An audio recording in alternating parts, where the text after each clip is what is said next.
چی شده؟ چرا این ریخته شدی تو؟ قصهش درازه. چرا خودت چادر پیچ کردی؟ هیچی بابا، من بودم، فاتی طراح، فاتی سوزن، فاتی خیاط، آره اونا خیلی بودیم. فاتی خانوممونم بود. فاتی؟ کدوم فاتی؟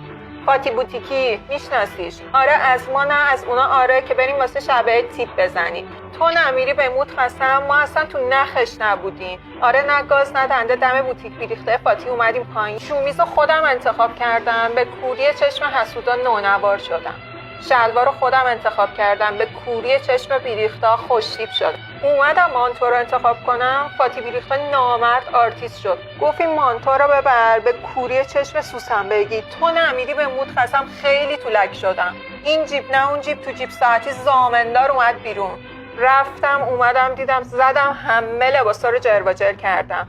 پریدم تو اتاق، اومدم مزون تندیس پیش تو. حالا ما به همه گفتیم کتک خوردیم، شما هم بگو کتک خورده، خوبیت نداره. کتک خوردیم چه؟ پاشو بریم دختر، پاشو بریم سر وضع رو درست کنم.